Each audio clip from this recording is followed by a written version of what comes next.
anticipating.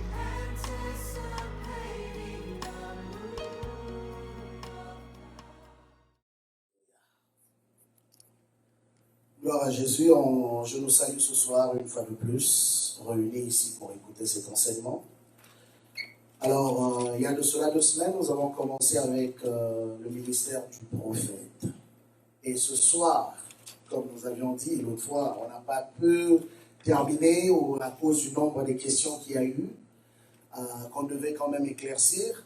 Et ce soir, nous allons aller dans la 2e phase pour pouvoir conclure au fait cet enseignement.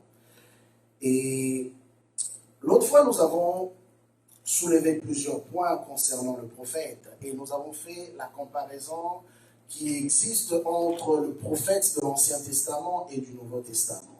Effectivement, je nous ai fait comprendre que dans l'Ancien temps, les prophètes faisaient partie des hommes particuliers sur qui reposait l'Esprit de Dieu.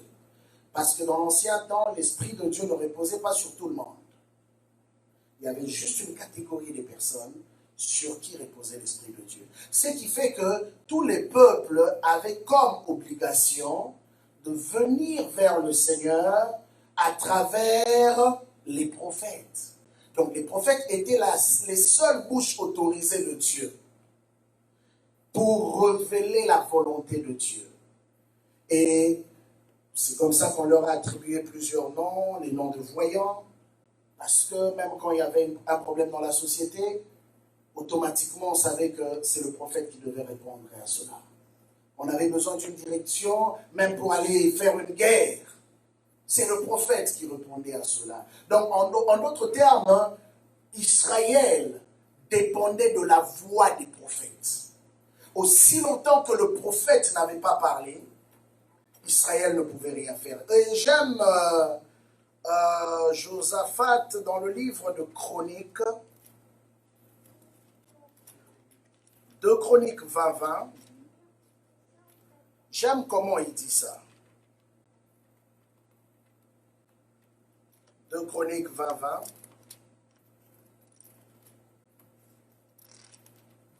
Excusez-moi juste un moment.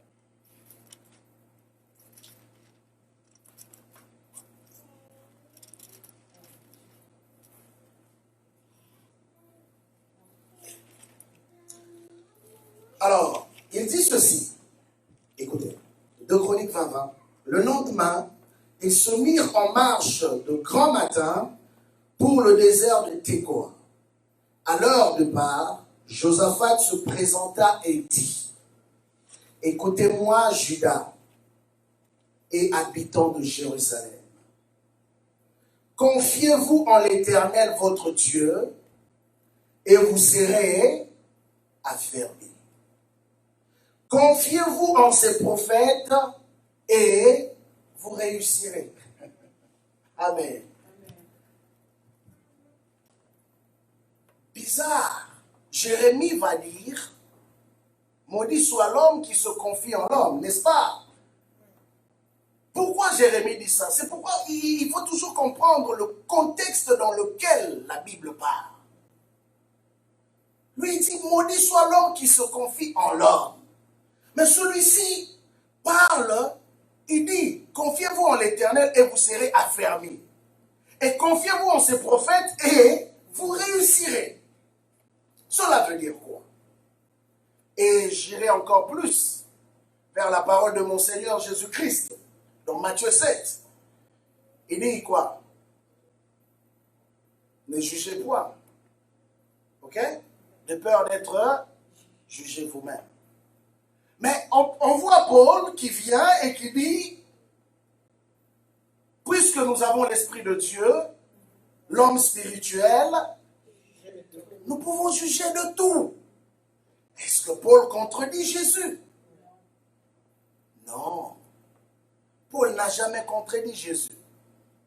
Et Josaphat n'a jamais contredit Jérémie, ou Jérémie n'a jamais contredit Josaphat. Qu'est-ce qu'il voulait dire simplement? Alors, quand on dit que ne vous confiez pas en l'homme, cela veut dire quoi? Cela veut dire simplement que l'homme qui a été créé est appelé à dépendre de son Créateur. Ça, c'est de 1. Et puis de 2.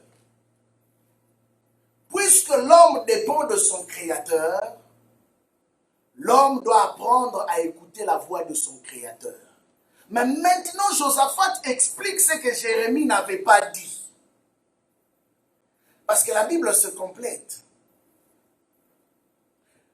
Quand il dit « Confiez-vous en ces prophètes et vous réussirez », en d'autres termes, il voulait dire « Confiez-vous à la parole que ces prophètes ont eu à prononcer de la part de Dieu ». Ça ne voulait pas dire que confiez-vous simplement à des hommes charnels tels que vous le voyez. Mais confiez-vous à la parole que ces hommes envoyés de la part de Dieu ont eu à prononcer en son nom. Et c'est en ce moment quand vous serez capable de vous confier, de faire confiance que si cette parole que cet homme envoyé de Dieu a prononcée de la part de Dieu, cette parole finira toujours par s'accomplir.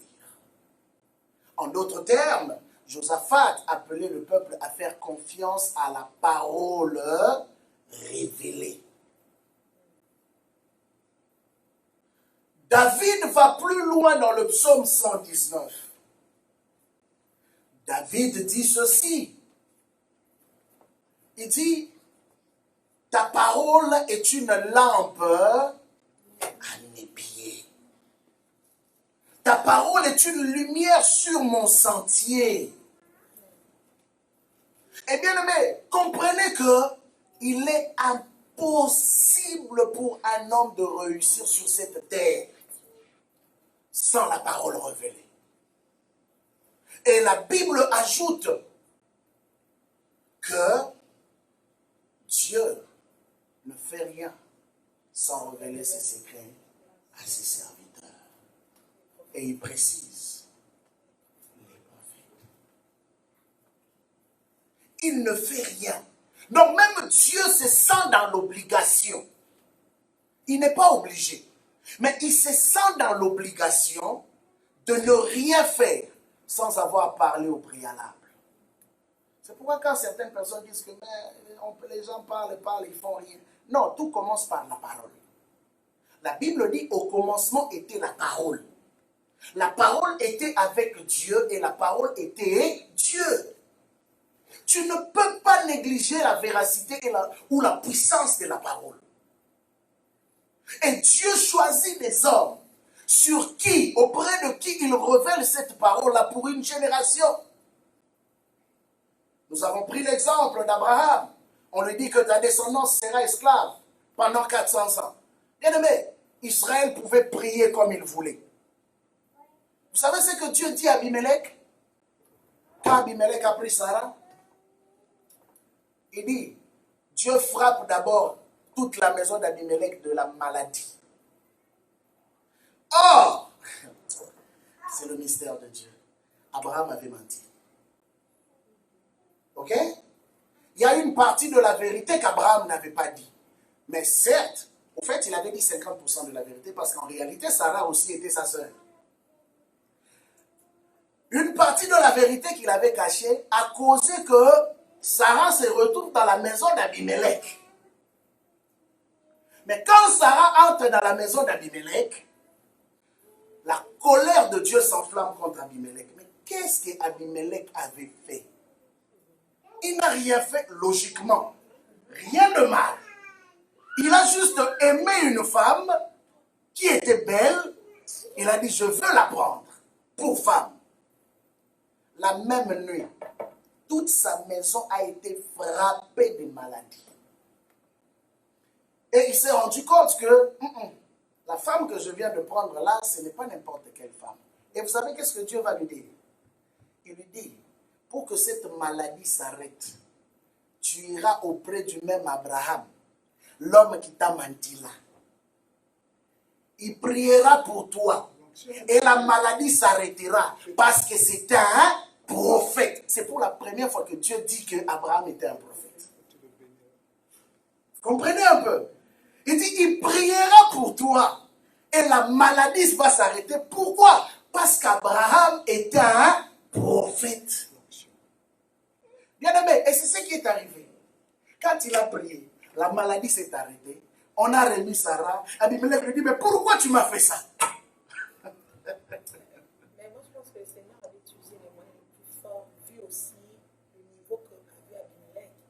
Si ce n'était pas si fort, il allait peut-être user de son pouvoir aussi. Bon, ça c'est un fait. Mais je parle plus du côté de comment Dieu est capable de défendre les hommes qu'il a établis. Dieu a défendu cet homme d'Abraham qui était sans défense. Effectivement, Abraham est arrivé à mentir devant Abimelech parce qu'il connaissait le roi du temps ancien. Il trouve une belle femme comme ça, tu dis c'est ta femme, je te tue tout de suite, je prends ta femme. Ouais, c'est comme ça qu'il s'est fait. L'une des raisons pourquoi Abraham a menti et au pharaon et à Abimelech, c'était à cause de ça. C'était pas volontaire, mais c'était à cause des circonstances. Les rois du temps ancien étaient très sanguinaires. Oui. Et la preuve, nous avons vu cela se répercuter auprès des dictateurs. Les pays dirigés par des dictateurs, c'est pareil.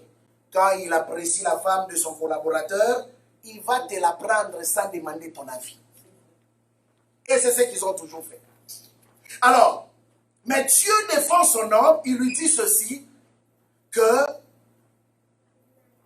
lui va prier pour toi, la maladie va s'arrêter parce que c'est un prophète. Et quand Abraham a eu à prier, c'est ce qui est arrivé. La maladie s'est aussi automatiquement arrêtée. Mais vous, regardez ce qui se passe. Non seulement qu'on remet Sarah, mais on ne remet pas Sarah les mains vides. Abimelech va donner des richesses et des richesses à cet homme qui lui avait menti. Donc, bon, je n'encourage pas à mentir.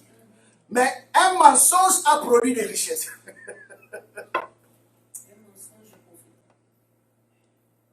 Comprenez-vous? Un mensonge qui a produit des richesses. Ah, comment Dieu de fois fait ces choses d'une manière bizarre.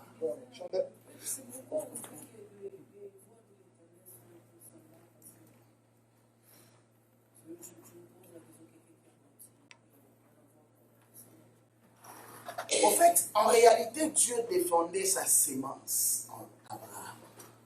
Vous savez, il y a des choses que Dieu va régler avec son serviteur dans le secret. Mais Dieu, d'abord, au préalable, défend son onction qu'il a mise sur une personne.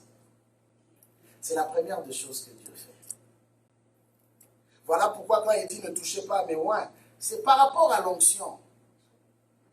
C'est pas... Il dit bien ne touchez pas à mes oins. L'une des raisons pourquoi David a respecté Saül, c'était l'onction. Oui, David, en réalité, si ce n'était qu'à cause de Saül lui-même, David lui aurait déjà tué. Mais David avait compris le principe de l'esprit. À cause de l'onction qui avait été déversée sur lui, il n'avait pas le droit de le toucher. Il fallait que Dieu lui-même règle son compte avec lui. Alors, nous entrons maintenant dans la matière pour dire que c'est cette différence entre l'Ancien Testament et le Nouveau Testament. En réalité, dans l'Ancien Testament, le prophète, c'était l'homme qui donnait la direction, qui gérait tout, qui faisait tout. Et quand les peuples avaient besoin d'écouter Dieu, ils devaient aller auprès du prophète. Or, dans le Nouveau Testament, nous avons un privilège immense. Voilà pourquoi Jésus dit que même Moïse a désiré vivre notre temps. Pourquoi? Parce qu'il y a des privilèges dans notre temps qu'eux n'avaient pas. Aujourd'hui, eux, dans leur temps, il y avait une catégorie de personnes qui devaient faire tout le travail. Même Jéthro, à un moment donné, quand il a vu comment Moïse travaillait, il dit « Hey, tu vas t'épuiser. Délègue. Dispatche le travail. Sinon, tu vas mourir avant ton temps. » Mais dans le Nouveau Testament, ce n'est pas le cas. Dans le Nouveau Testament, Dieu a choisi un regroupement d'hommes qu'on appelle les élus, les saints, les enfants de Dieu qui ont accepté Christ. Et la Bible dit que tous ceux qui ont accepté Christ ont reçu de la part de Dieu l'Esprit. Le même Esprit qui a conduit le Seigneur, le même Esprit qui a conduit les apôtres, le même Esprit qui a conduit les prophètes du temps ancien. C'est le même Esprit qui conduit l'Église aujourd'hui, qui conduit le peuple de Dieu aujourd'hui.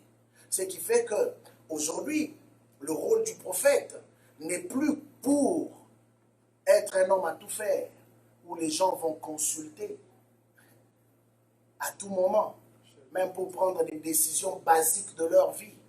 Non. Dans le Nouveau Testament, le prophète joue vraiment le rôle d'une direction dans le sens où il confirme soit ce que Dieu t'a dit dans le secret, ou encore te dit quelque chose que réellement Dieu ne t'a pas encore dit, qu'il vient te révéler, mais quand tu vas prier, Dieu te le confirme. C'est ça le rôle du prophète du Nouveau Testament. Alors,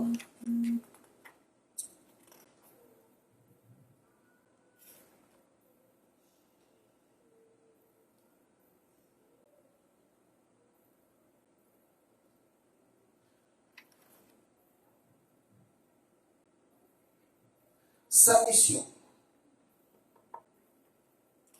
Je l'ai dit tantôt, Amos 3, verset 7, la Bible dit, Dieu ne peut rien faire sur la terre sans avoir révélé ses secrets. La Bible appelle cela le secret. Okay? Dieu a des secrets. Et il y a des secrets qu'il ne partage pas avec tout le monde. Il y a des secrets qu'il partage avec les gens qu'il a choisis. Et entre autres, parmi ces gens, ce sont les prophètes. Et c'est pourquoi c'est généralement un ministère assez particulier. Un ministère assez particulier, pourquoi? Parce qu'ils ont un accès très facile dans le domaine de l'esprit, dans le monde surnaturel, pour voir des choses que tout le monde ne voit pas. Tout le monde peut parler dans le sens de la foi, dans le sens des Écritures, mais le prophète non seulement va vous confirmer ce que vous dites dans les Écritures, mais il aura accès aussi ou le privilège de voir cela avec les yeux de l'esprit. Et c'est vraiment ce privilège-là que ces hommes ont reçu. Rien ne peut arriver quelque part sans que Dieu n'en avise le prophète. Ça peut être la bénédiction, tout comme le jugement.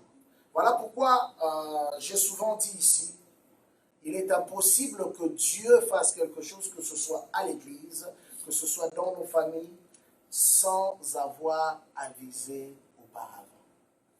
Si les gens disent que j'ai été surpris, je n'étais pas au courant, généralement, si on regarde bien, c'est soit parce qu'on a été distrait. Parce que la Bible est claire là-dessus. Job a compris cela dans ces moments sombres, dans ces moments difficiles. Et là, il dit, on lui dit, Dieu parle tantôt d'une manière, tantôt d'une autre, mais nous ne portons pas souvent attention. Dieu parle de plusieurs manières. En fait, il y a une mention que je me réfère quand même. Ce n'est pas à l'homme de déterminer comment Dieu peut lui parler. C'est Dieu qui choisit comment il peut te parler. Oui, bien-aimé, souvent, les gens ont une façon de voir les choses. J'ai lu peut-être l'histoire de Moïse. Je vois comment Dieu lui s'est révélé à lui dans le buisson ardent. Alors je veux à tout prix que Dieu se révèle à moi à travers le buisson ardent. Ne vous en faites pas, Dieu peut choisir un fou pour me révéler une pensée forte et profonde. Il a déjà fait dans la vie de beaucoup de serviteurs de Dieu. Pour leur transmettre des messages, il choisit peut-être un fou, même un païen. Vous serez surpris. Hein? Il y a un domaine assez particulier dans le prophétique, c'est que Dieu choisit qui il veut pour nous révéler sa pensée. Dieu choisit qui il veut. Voilà pourquoi un prophète, c'est quelqu'un qui est sensible au mouvement de l'esprit.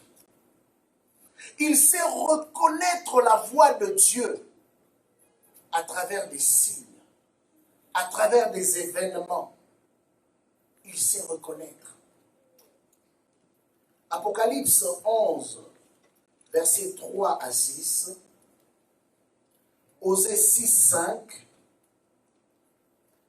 1 Roi 17, 1, Psaume 33, 9. Romains 4, 17. 1 Roi 17, 1.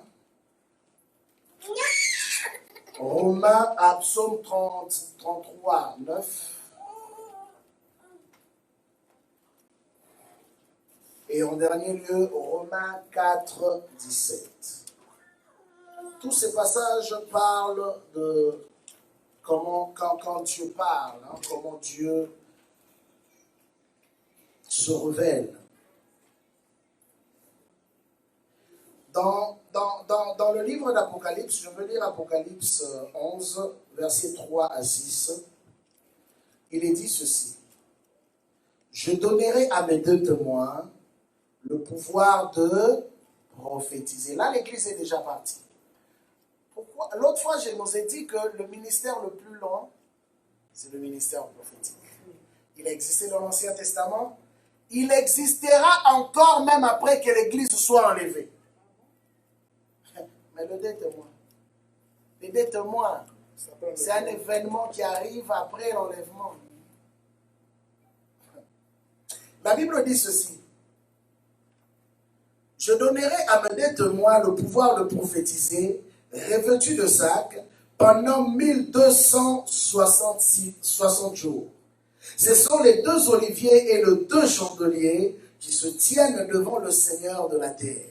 Si quelqu'un veut leur faire du mal, du feu sort de leur bouche et dévore leurs ennemis. Et si quelqu'un veut leur faire du mal, il faut qu'ils soient tués de cette manière. Ils ont le pouvoir, écoutez bien, ils ont le pouvoir de fermer le ciel afin qu'il ne tombe point de pluie pendant les jours de leur prophétie. Et ils ont le pouvoir de changer le eau en sang et de frapper la terre de toute espèce de plaie chaque fois qu'ils le voudront. Ça, c'est l'histoire de Moïse et d'Élie, ça.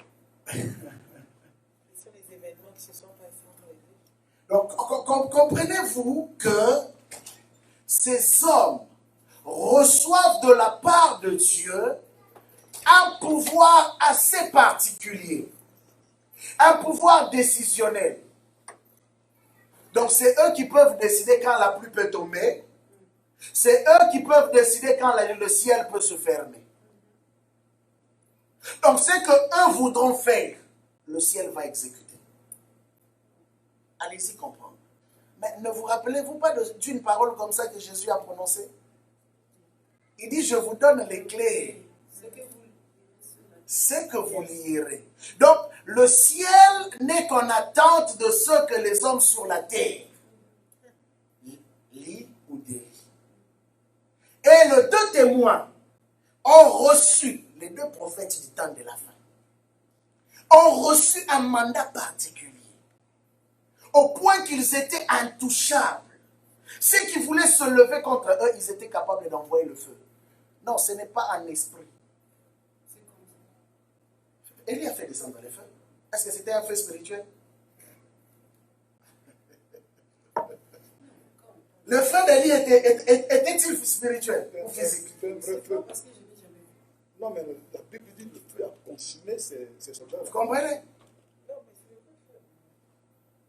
Mais il n'y a pas très longtemps ici, il y a un homme de Dieu qui a fait cette expérience. Pendant que dans l'église, vous savez, des fois les gens ne comprennent pas la valeur spirituelle des actes que nous posons. Pendant que vous criez ici, feu, feu, consume, vous ne savez pas qu'est-ce qui est en train de se passer dans les camps de l'ennemi. Il y avait un petit marabout, je les appelle petits, parce qu'ils sont petits, qui envoûtait, qui détruisait la vie des gens, dans un petit coin là, d'un petit village. Alors, il avait complètement lié la vie d'un frère. Bon, il est devenu frère après. Mais dans ce pays-là, il y avait trop de croyances aux histoires mystiques. Alors, quand il y a un problème, ils allaient consulter ces gens-là. Et ces gens-là leur donnaient des solutions. Mais ils prenaient des petites choses. Par exemple, ils prennent ton sous-vêtement. Ils travaillent ton esprit. Or, lui, quand il avait donné des offrandes à ce marabout-là avait lié toute sa destinée, toute sa vie. Mais lui ne savait pas. Il a compris seulement après que sa vie ne marchait pas. Et on lui a dit, il y a un pasteur ici que Dieu utilise beaucoup. Il faut aller le voir.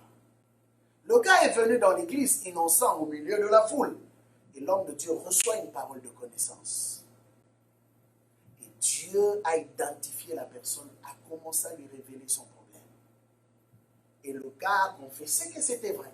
Tout ce qu'on lui disait, voilà d'ailleurs les preuves, il y a ça. Ok. Et vous savez qu'est-ce qui est arrivé? Alors, on appelle toute l'église maintenant à prier.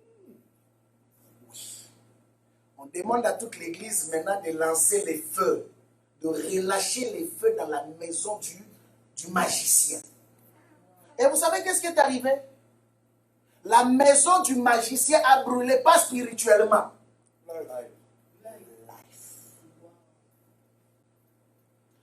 Le gars n'a pas compris, le feu est parti de nulle part.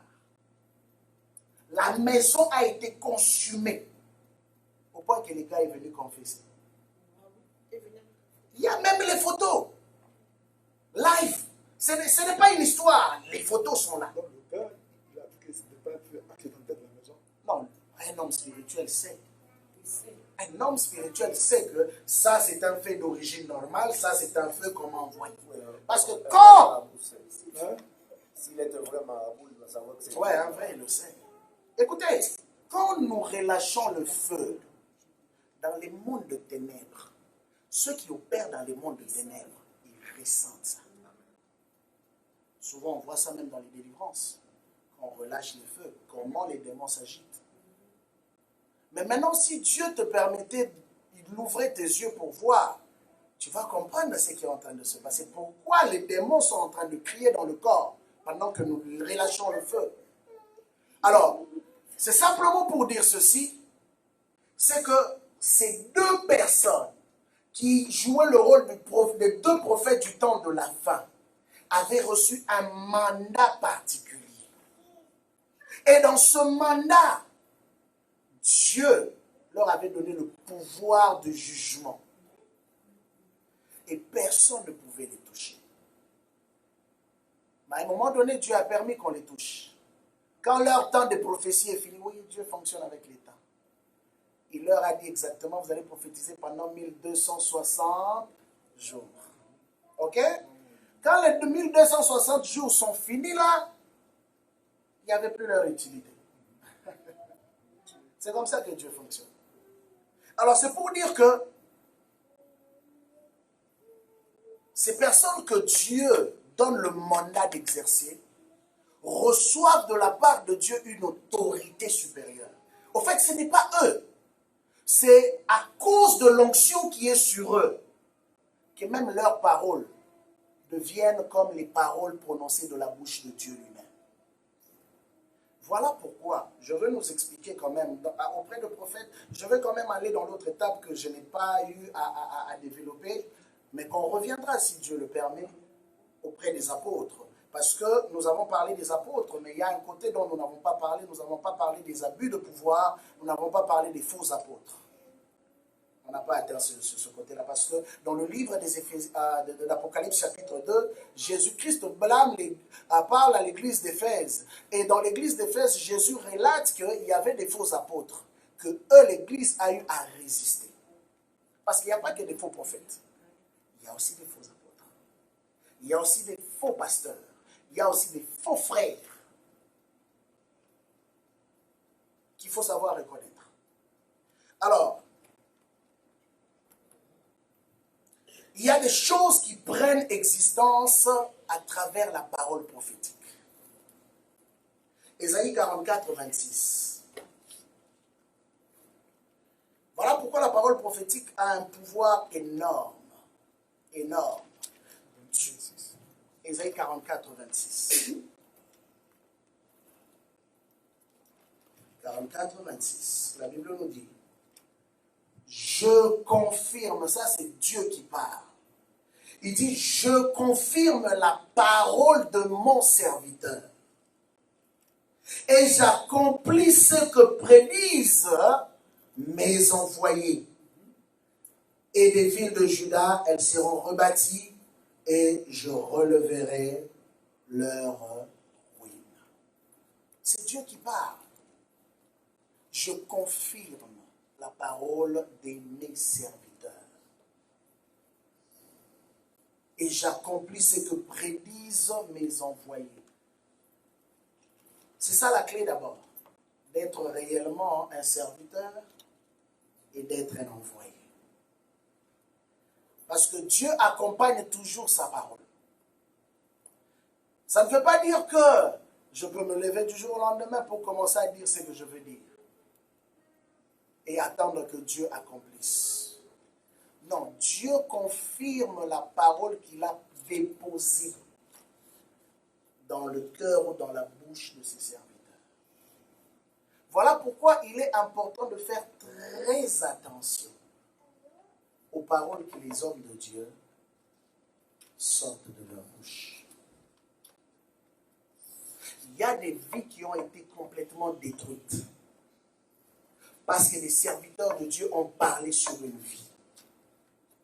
Et il y a aussi des vies qui ont été sérieusement bénies parce que les hommes de Dieu ont parlé sur la vie de certaines personnes. De nos jours, les gens ne comprennent plus la portée de cette réalité. Jésus dit que celui qui reçoit celui que j'ai envoyé me reçoit. N'est-ce pas? Cela veut dire simplement quoi? Cela veut dire que tout celui qui a reçu de Dieu un mandat, quand un prophète reçoit de la part de Dieu un mandat, voilà pourquoi même Paul insiste pour dire ne rejetez pas. Il y a des gens qui ont été soit abusés, je dois le dire quand même. Il y a des gens qui ont été soit abusés ou soit déçus. Et ils sont devenus extrêmement sceptiques à la parole prophétique. Oui, il faut savoir que là où il y a les vrais, il y aura aussi les faux. Ne nous trompons pas. Il y en aura toujours. Mais une chose est vraie. Parce que les vrais, il y en a aussi. Qui parlent réellement de la part de Dieu. Ça peut prendre le temps que ça prend. La prophétie ne te déterminera jamais quand est-ce qu'elle va arriver. C'est des cas rares. Hein?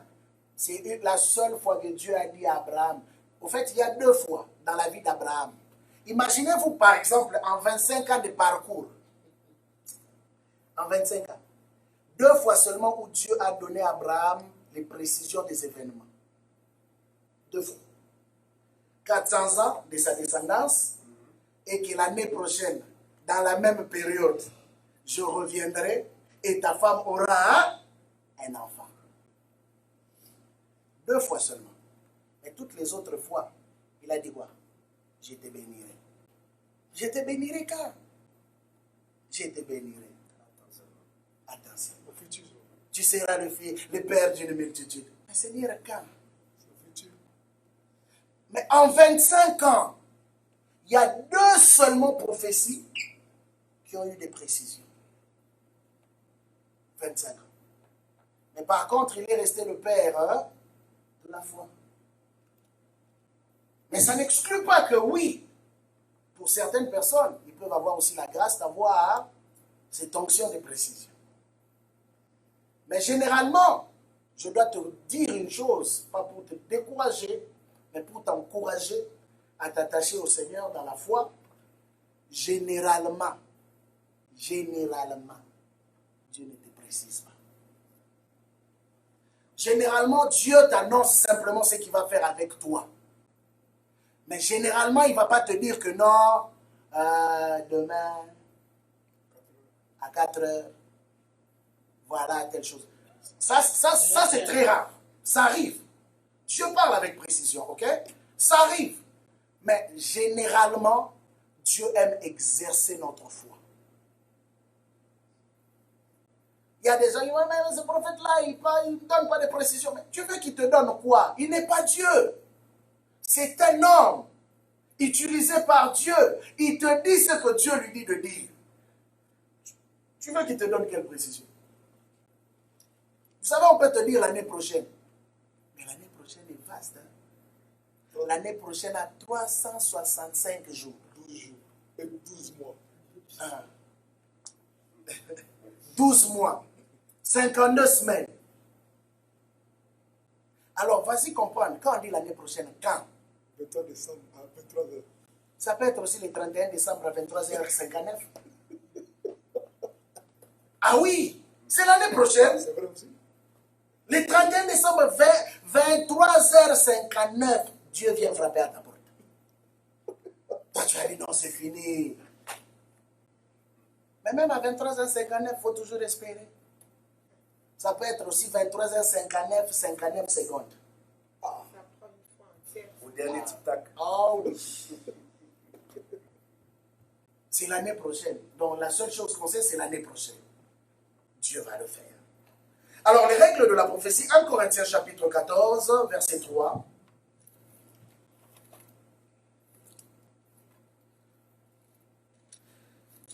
Prophétiser ne veut pas dire toujours des bonnes choses aux gens ou dire toujours des mauvaises choses aux gens. 1 Corinthiens 14, 3. Ouais, c'est le passage où Paul explique que la prophétie, c'est pour exhorter, consoler et édifier. Alors, quand on prophétise, on ne doit pas avoir une idée préconçue de ce qu'on doit dire aux gens. On ne prophétise non plus parce qu'on connaît la vie des gens. Pourquoi? Parce que tu peux être influencé par ce que tu dis. J'ai aimé un prophète avec qui on a beaucoup travaillé. J'ai d'ailleurs beaucoup pensé à lui dernièrement, le prophète Tom Oshoa. J'aime sa façon de fonctionner. Cet homme, quand il vient, ne t'avise même pas à lui raconter qu'est-ce que vous vivez à l'église. Ne t'avise même pas à lui raconter la situation des gens. Pourquoi? Parce qu'il ne veut pas corrompre son esprit. Il ne veut pas que sa prophétie soit influencée par rapport à ce que le pasteur lui a dit. Par rapport à ce qu'un membre lui a dit. C'est pourquoi il aime toujours rester dans son coin. Tom Oshoa est comme ça. Par moments, il paraît bizarre. Mais j'aime son côté bizarre. Il est toujours dans son coin. Il vient, vous le recevez, vous le mettez dans son hôtel. La seule fois que vous le prenez, c'est pour l'emmener au service. Et les choses qu'il dit, c'est des choses que nous, on a, chaque fois qu'il est venu, qu'on a attesté. Soit c'est des choses que Dieu nous avait déjà dit, soit c'est des choses que Dieu nous révèle et nous confirme. Mais sa discipline, c'est ce qui l'aide à se maintenir dans la fréquence, comme nous avions dit la fois passée. Ce qui fait la force d'un prophète, c'est de savoir opérer dans la fréquence de Dieu. Ne cherche pas à trop connaître de la vie des gens, parce que sinon même tes prophéties seront influencées.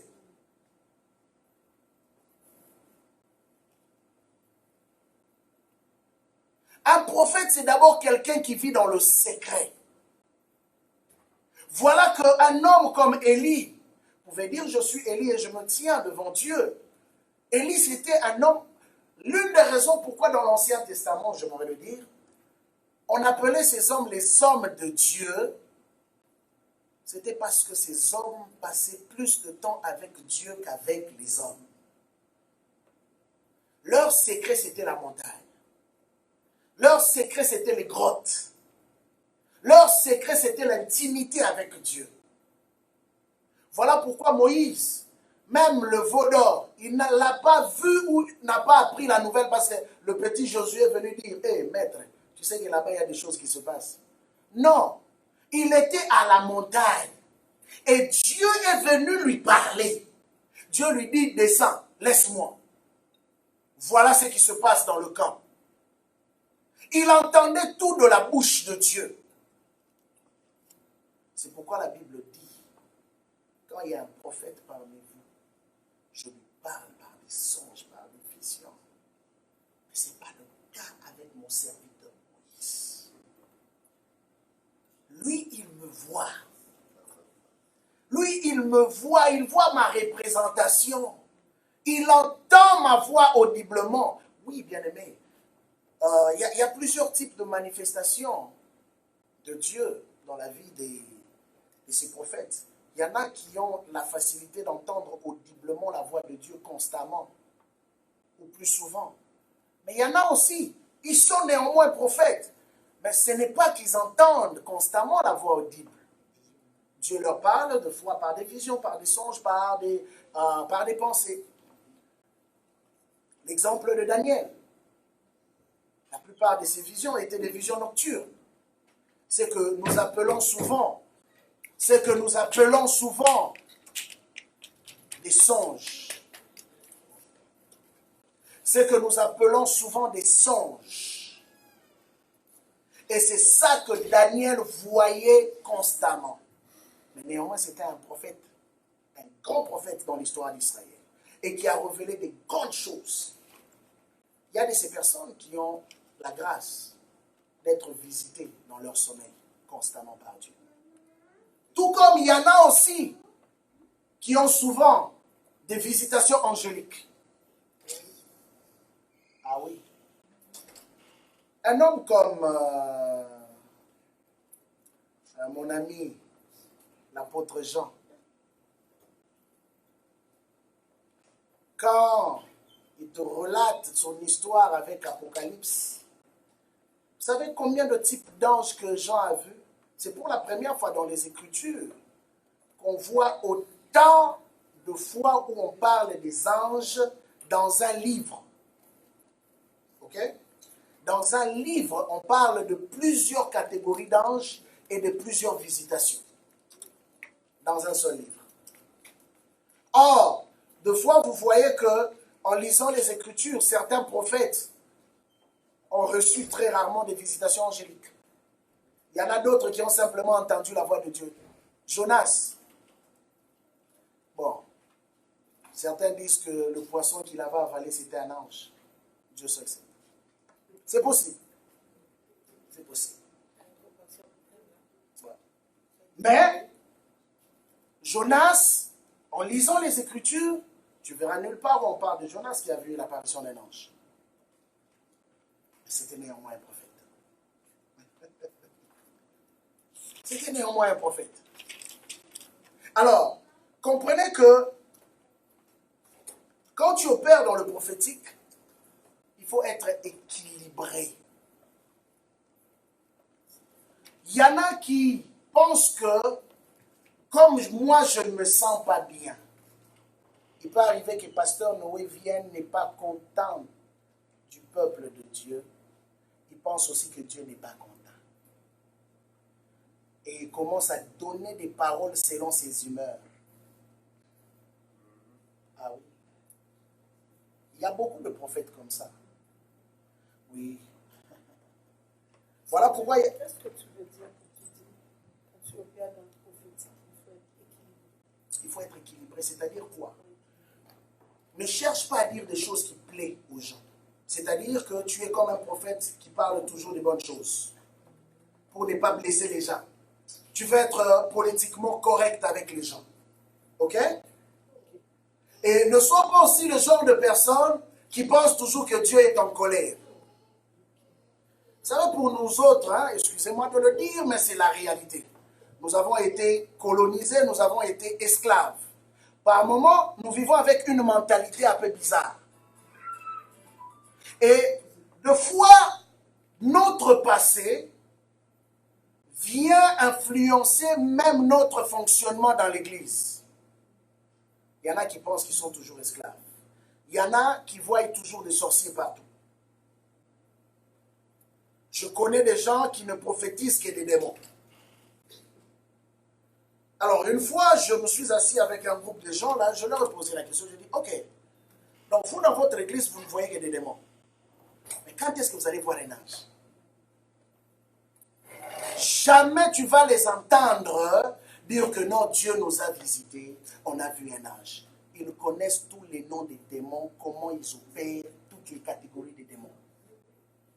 Leur vision, c'est seulement démons, démons, démons. Il y a des gens aussi comme ça, qui vous parlent toujours des malédictions de votre famille, qui vous parlent toujours de ceci. C'est bien beau tout ça.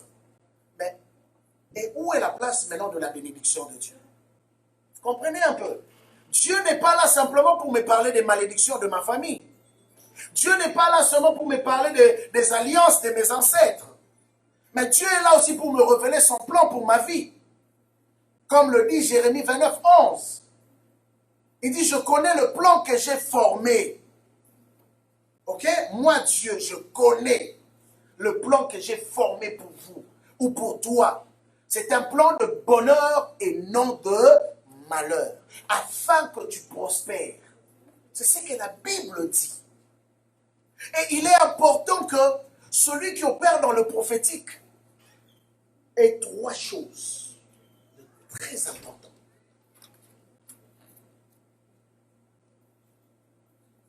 Il doit savoir prophétiser au bon moment.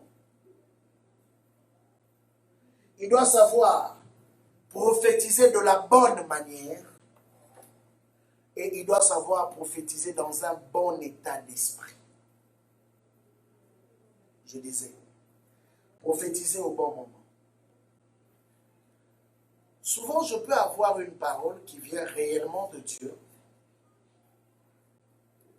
Mais si je ne sais pas le dire au moment qu'il faut, cette parole peut perdre sa valeur.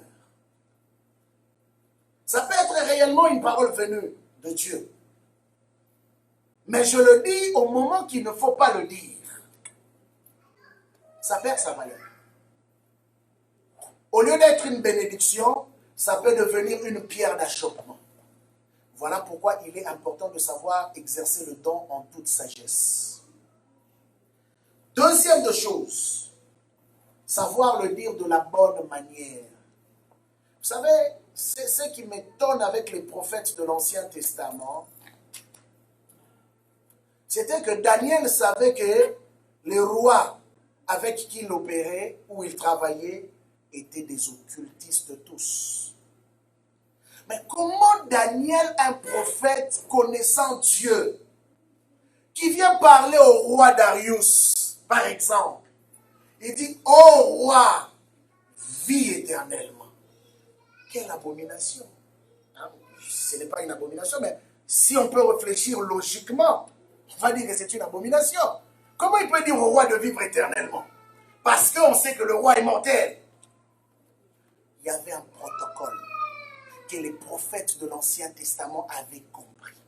Voilà ce qui leur a donné des accès, même auprès des hommes supérieurs. Parce qu'ils savaient comment utiliser les bonnes manières, pour révéler la pensée de Dieu. Il y a des gens qui reçoivent des choses venant de Dieu, qui sont peut-être authentiques, mais qui ne savent pas utiliser, qui n'ont pas de manières. Un prophète impoli, par exemple. Oui, c'est quelqu'un qui a réellement un appel de la part de Dieu. Oui, c'est quelqu'un qui a réellement reçu de Dieu, mais qui est impoli, qui ne sait pas comment parler aux gens. Même quand il doit dire des choses catastrophiques, il le dit, il s'en fout. Donc pour lui, l'essentiel, c'est que la parole sorte. Sans tenir compte que l'objectif, ce n'est pas simplement que la parole sorte. L'objectif, c'est le salut d'une âme. C'est d'abord ça que nous visons. À moins que Dieu nous dise que réellement pour lui, là, c'est fini, quoi. J'ai jeté l'éponge. La manière. Un prophète doit avoir des manières. Voilà pourquoi vous remarquez que tous ceux qui ont opéré même à côté des rois avaient une façon de parler. Un homme m'a fait rire. Il m'a dit, Jean-Baptiste est mort. Bon, je sais que prophétiquement, il devait mourir. Mais il me fait comprendre un autre aspect de ce passage. Il me dit, Jean-Baptiste est mort par manque de tact. Il vient, c'est vrai que Hérodias était la femme du frère d'Hérode. Mais il pouvait ne pas le dire de la manière dont il a dit. Mais il vient comme ça, il dit que non, toi tu as pris la femme de ton frère. Devant tout le monde. Et il dit ça à qui? Au roi. Et Hérodias n'avait pas pris ça. Elle a gardé rancune. Et voilà pourquoi elle a mis le roi devant un fait accompli. Quand on lui demande le cadeau qu'on devait donner à l'enfant, la femme souffle. Il dit, il faut que sa tête la tombe. Donc il est mort la tête coupée par manque de tact. Vous comprenez? Paul, à un moment donné, excès de zèle, a manqué du respect à une autorité. C'est dans le livre de Corinthiens. Il a appelé tombeau blanchi. Mais du coup, quand il s'est rendu compte, il s'est ressaisi. Il a changé de langage, il s'est excusé. Mais c'est le grand apôtre Paul, l'homme de manière. Mais de fois, le côté humain peut prendre les dessus. Et je peux comprendre qu'en ce moment, quand il les a appelés tombeaux blanchis, c'est-à-dire, il pouvait se dire que c'était une colère spirituelle. Mais il s'est rendu compte que non, ce n'est pas ça la volonté de Dieu. Il a dû changer de langage et il s'est excusé. Alors comprenez que tu veux opérer dans les prophétiques, ça ne veut pas dire que tu deviens un petit Dieu. Où tu peux dire aux gens ce que tu veux, quand tu veux, comme tu veux. La manière est une chose très très importante. Troisième de chose, nous avons parlé d'un bon état d'esprit, bien sûr. Tu dois t'assurer toujours que ton état d'esprit soit pur. Pourquoi tu prophétises? Est-ce que tu prophétises pour t'exhiber? Ou encore, comme je l'ai cité tantôt, je suis peut-être triste, je pense que Dieu est triste. Je suis mécontent, je pense que Dieu est mécontent. La preuve, on a vu Jonas. Jonas était mécontent, mais Dieu était content. Mais c'était son prophète. Hein? Jonas mécontent, Jonas se fâche même contre Dieu. Pourquoi Dieu veut sauver ce peuple? Mais Dieu a décidé de sauver ce peuple. Parce que le peuple a fait quoi? S'est repenti. Donc ça ne veut pas dire que simplement nos émotions.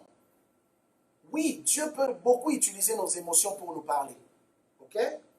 Mais ça ne veut pas nécessairement dire que toutes les émotions sont nécessairement un indice que Dieu te parle. Ça peut être toi-même. Tu réagis par rapport à quelque chose. Vous savez, par moment, tu peux penser que Dieu a décidé de juger une personne et de l'emmener en enfer. Mais tu seras surpris qu'un Saul de Tarse, un tueur d'Étienne, devienne le grand apôtre Paul. La preuve, c'est que l'église primitive qui a marché avec Jésus n'était pas d'accord avec la volonté de Dieu. Voilà pourquoi ils ont combattu le ministère de Paul. Parce que s'ils étaient d'accord, pendant 14 ans, il n'y aurait pas eu de guerre entre eux et Paul. Mais ils servaient le même Dieu. Mais pendant 14 ans, il y a eu la guerre. Ils refusaient de reconnaître le ministère de Paul. Parce qu'eux ne pouvaient pas se dire que non, Dieu ne peut pas prendre une telle personne qui a persécuté l'Église. Et vous savez, c'est pour dire que leur état d'esprit n'était pas bon. Ils pensaient déterminer la façon de faire de Dieu. La Bible nous donne encore un autre exemple. Actes chapitre 10. L'apôtre Pierre, qui est en pleine prière, on lui présente une nappe. Et dans cette nappe, il voit tous les quadrupèdes, tous les animaux, les bêtes qui étaient interdites dans l'Ancien Testament. Et l'apôtre dit, Dieu lui dit, tue et mange. Il dit non, je ne peux pas manger des choses impures. Il était bien intentionné, mais il a frappé à côté. Ça, c'est des idées préconçues, effectivement. Donc il avait déjà une idée. Il pense que Dieu ne peut opérer que comme ça. Tu seras étonné. Voilà pourquoi je dis, celui qui veut opérer dans le prophétique doit être comme un enfant. Dépendre totalement de Dieu. Quand je dis dépendre totalement de Dieu, ce ne sont pas tes humeurs, ce ne sont pas tes émotions qui vont déterminer ce que Dieu va te dire de faire. Et j'aime toujours dire une phrase ici. Un homme spirituel est un homme qui vit d'abord en contradiction avec lui-même. Et vous allez souvent remarquer qu'un prophète souvent vit en contradiction avec lui-même. Il vit en contradiction avec ses contemporains. Pourquoi? Parce qu'il est pratiquement l'une de rares personnes qui est en avance du temps. Vous savez, c'est difficile d'être en avance du temps des gens qui t'entourent. Toi, tu dis que moi, je suis en train de voir que dans 500 ans, une vierge tombera enceinte. On va te traiter de malade. Mais lui, il voyait réellement. Il voyait. Il disait les choses qu'il voyait. Ses contemporains l'ont regardé, ils ont dit, Esaïe, nous pensons que tu es fou. Vous savez qu'est-ce qu'ils ont fait? Ils l'ont scié en deux. Esaïe est mort comme ça. Non, non, l'ensemble de ces prophéties. Esaïe, nous sommes en captivité. Tu nous dis que, oh, lève-toi, ta lumière va briller. Quoi? Je vais me lever où? On souffre à Babylone. Toi, tu viens nous dire que, oh, la gloire de Dieu s'élève sur toi. Esaïe, tu te moques de nous, quoi. Et souvent, c'est ça. La parole prophétique ne vient pas au moment où tu es à l'aise. La parole prophétique ne vient pas au moment où tout va bien. La parole prophétique vient pour éclairer dans l'obscurité. C'est une lumière qui vient pour donner l'éclairage dans l'obscurité. C'est ça le rôle de la parole prophétique. C'est pourquoi tu as dit, qui était là quand j'avais parlé? J'ai parlé d'avance avant que les événements n'arrivent. C'est ça Dieu. Bien-aimé, nous ne prions pas un Dieu qui parle par rapport aux choses qui se font déjà. Dieu peut te parler aujourd'hui, mais ça va se faire dans 15 ans. C'est ça Dieu. Et vous savez qu'est-ce qui se passe? Souvent l'homme, quand il reçoit la parole prophétique, il est content. Il pense que c'est maintenant. Non, Dieu est comme ça. Il peut te parler aujourd'hui pour 15 ans. Maintenant, pendant le moment où Dieu t'a parlé jusqu'à 15 ans, tu as des tests de foi à passer. Tests de fidélité à passer. Est-ce que tu crois toujours à la prophétie? Voilà pourquoi la Bible dit, ok? Grave la prophétie sur des pierres. Qu'on la lise couramment. Pourquoi on doit la lire couramment? Non seulement fortifier, mais c'est pour garder notre esprit focus par rapport à ce que Dieu a dit. C'est ça le but. Tu ne peux pas dire que j'ai reçu des prophéties de la part de l'Éternel. Par moment, il y a des journées que moi je passe. J'ai mes livres que j'appelle des livres des souvenirs. Il y a des journées où je passe, juste je vais revisiter mes livres. Alors même Dieu revisite ses livres. La Bible dit, un livre de souvenirs fut écrit. Ok?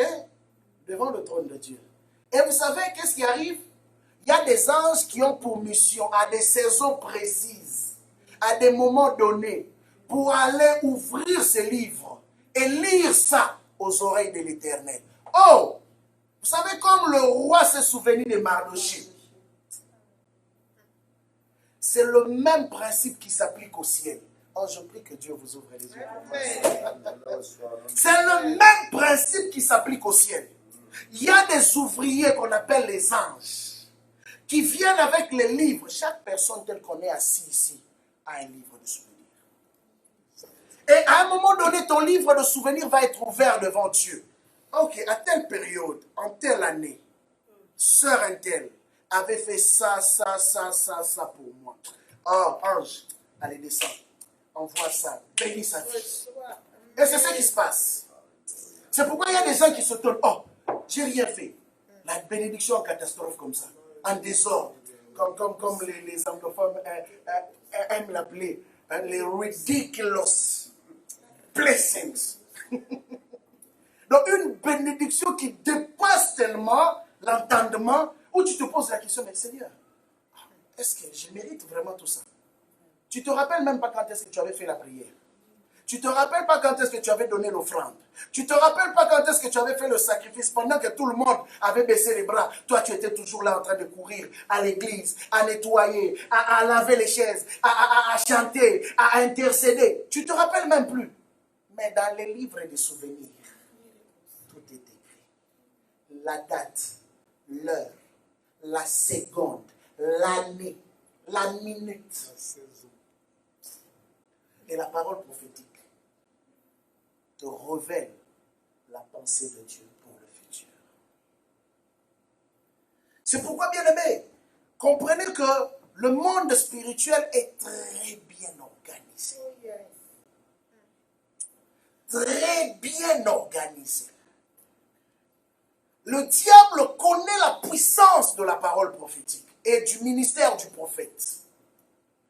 Voilà pourquoi vous constaterez que l'une des choses que le diable combat énormément dans l'Église, c'est le domaine prophétique. Il cherche à tout prix à salir l'image des prophètes et de la prophétie. Comment tu peux dire que nous sommes l'Église de la prophétie, c'est pendant qu'on ne prophétise pas? Comment tu peux dire que nous avons l'Esprit de Dieu, il n'y a aucune prophétie? Cependant, nous voyons que quand le Saint-Esprit est descendu, les premières manifestations, c'était quoi? Les gens commencent à prophétiser. Parler en langue, suivi de la prophétie. Quand le Saint-Esprit visite un lieu, vous reconnaîtrez que Dieu est là, parce que Dieu confirme toujours sa présence par sa parole prophétique.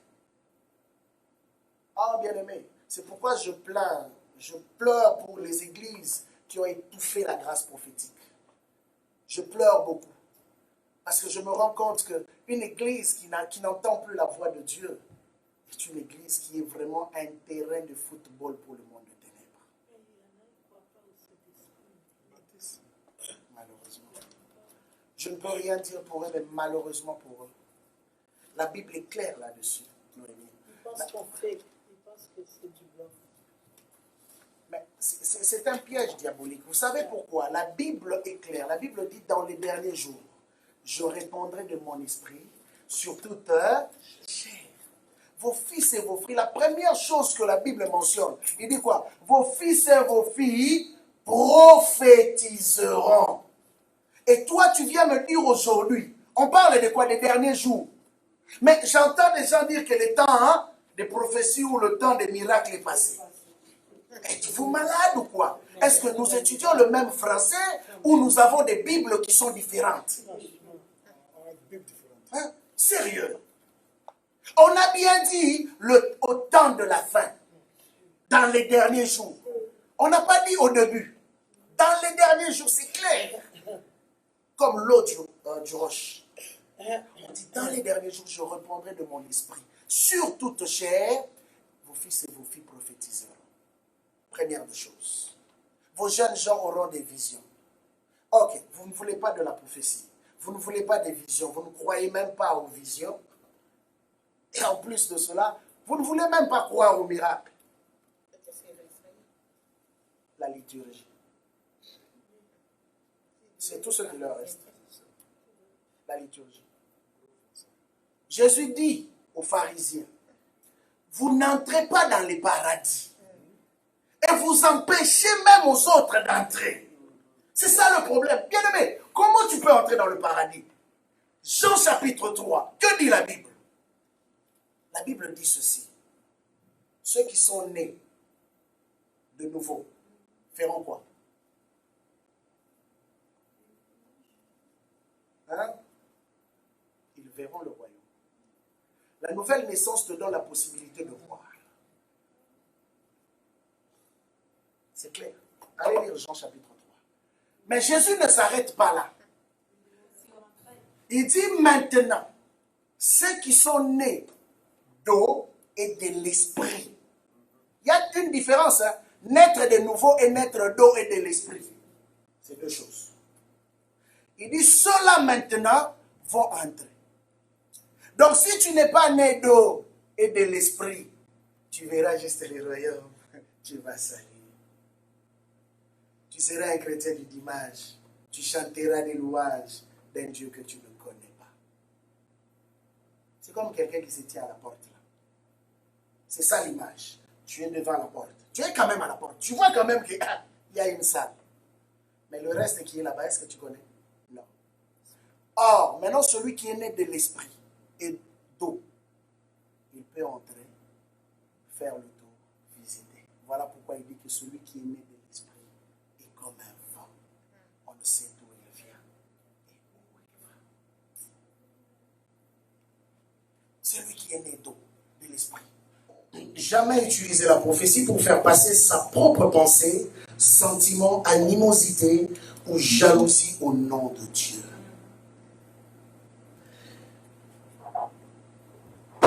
La prophétie a trois choses.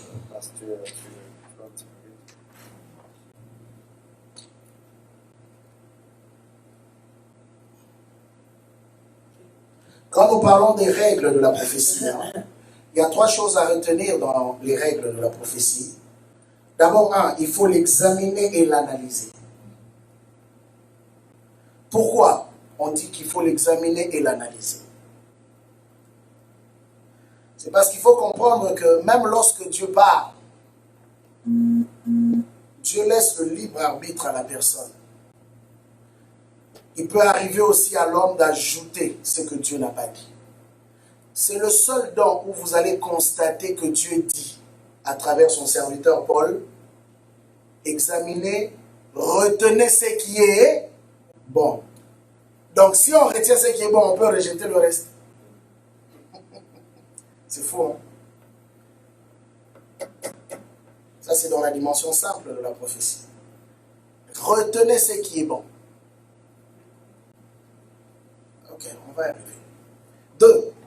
Il ne faut pas l'accepter obligatoirement ou la rejeter. Il y a des personnes qui pensent que tout ce qu'on leur dit vient de Dieu.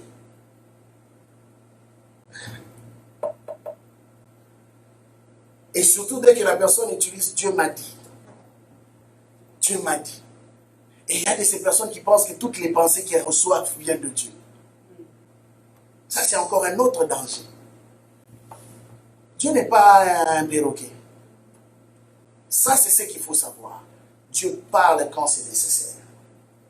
Le reste, Dieu nous donne l'habilité au travers de nos pensées, de pouvoir utiliser notre intelligence. Beaucoup de personnes ont eu à commettre des erreurs monumentales, fatales même, en acceptant tout ce qu'on leur disait comme parole, pensant que c'était des paroles venant de Dieu. Ce n'est pas parce qu'on prophétise que ça vient de Dieu. Et ce n'est pas parce qu'on ne prophétise pas ou qu'on ne dit pas que Dieu m'a dit. Il m'arrive, je donne mon propre exemple. Souvent, je peux recevoir une parole. Mais c'est très rare de me voir dire que Dieu m'a dit. Quand j'arrive à dire Dieu m'a dit, ça, j'entre dans une autre dimension. Mais généralement, je parle en donnant des conseils. C'est généralement comme ça que moi j'opère. Mais moi-même, je sais que dans le conseil que je donne, c'est la parole que Dieu m'a dit.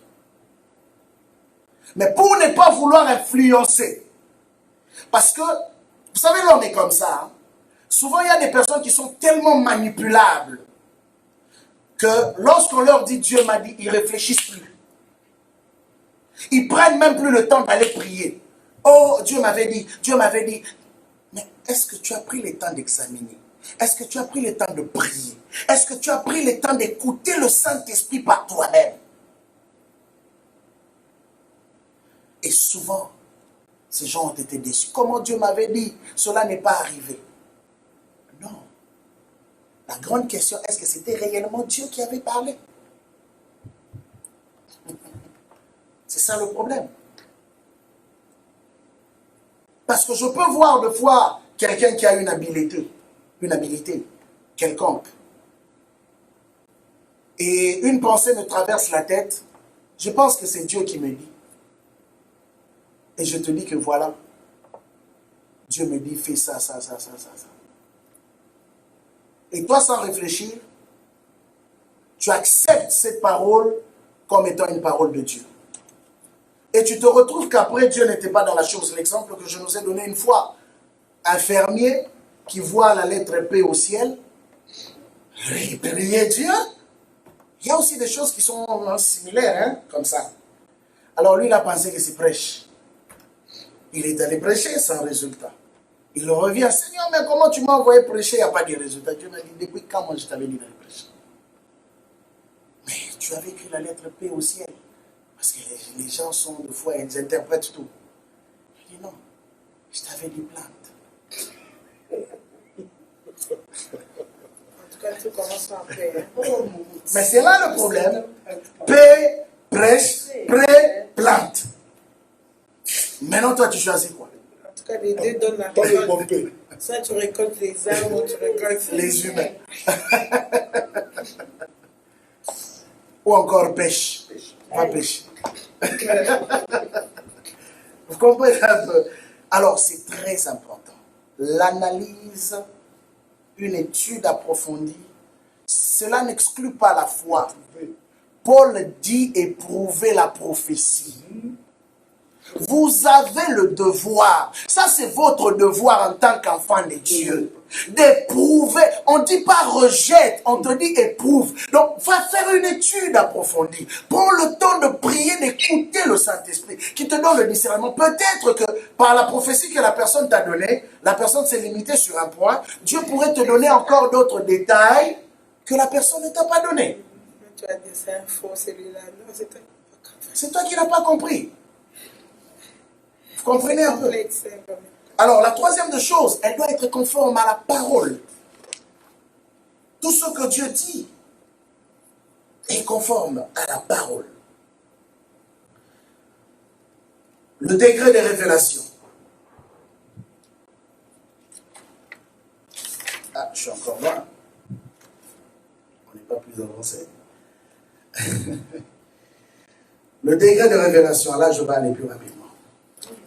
Dieu parle par nos pensées en utilisant des convictions, des impressions, par des visions, par des songes, de manière audible ou encore par les apparitions angéliques ou par la théophanie.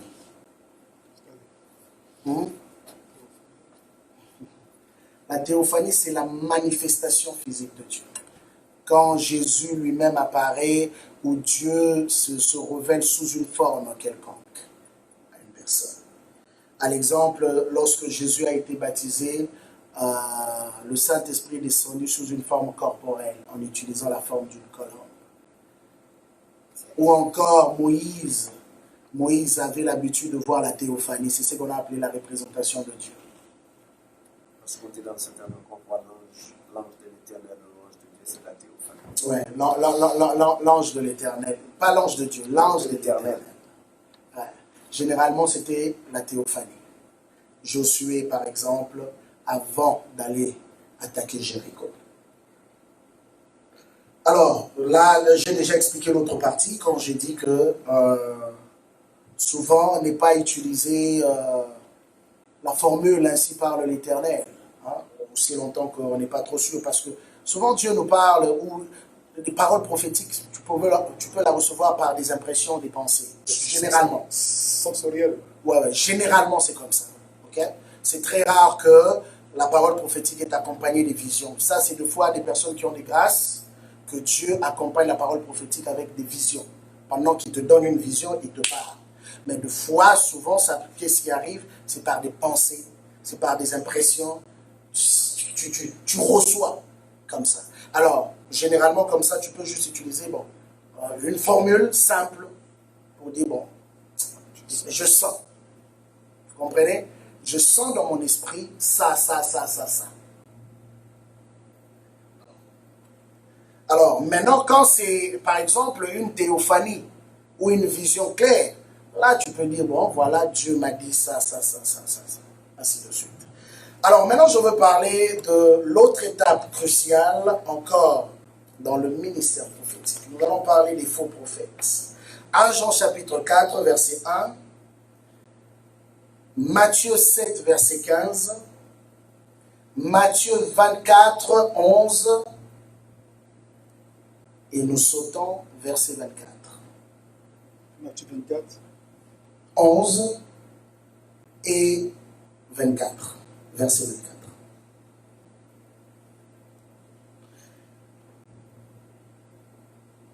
Le faux prophète ne te dira jamais que c'est un faux. Il ne te dira jamais qu'il est un serviteur de Satan. Ça là, nous devons vraiment en être très sûrs. Un faux prophète ne viendra jamais. La raison pourquoi on l'appelle faux, c'est parce que qu'est-ce qu'il fait? Il fait la contrefaçon. Il ne viendra jamais pour dire devant le peuple de Dieu que je suis un faux. Mais prétend toujours être un serviteur de Dieu. Et souvent on leur fait confiance parce qu'ils viennent au nom de Dieu. Alors quelqu'un me posera la question, mais pasteur, comment tu m'expliques? Ils utilisent le nom de Jésus, ils parlent du Saint-Esprit, et des fois on voit quelques manifestations, ils donnent quelques prophéties, et ils ne sont pas des serviteurs de Dieu. On va y arriver. Le mot antéchrist, au fait, leur objectif principal, c'est la séduction. Ok? Ils viennent pour séduire. Mais comment ils peuvent séduire le peuple de Dieu? Les versets que je nous ai donnés tantôt répondent à cela. 1 Jean chapitre 4, 1 parle de l'antéchrist. Et quand nous parlons du mot antéchrist, selon sa signification, veut dire à la fois contre et comme Christ. À la fois. Contre et comme le Christ. Antéchrist. Il y a une différence entre antéchrist et antichrist. Ouais. Quoi ça? Antéchrist et antichrist. La bête, c'est l'antichrist.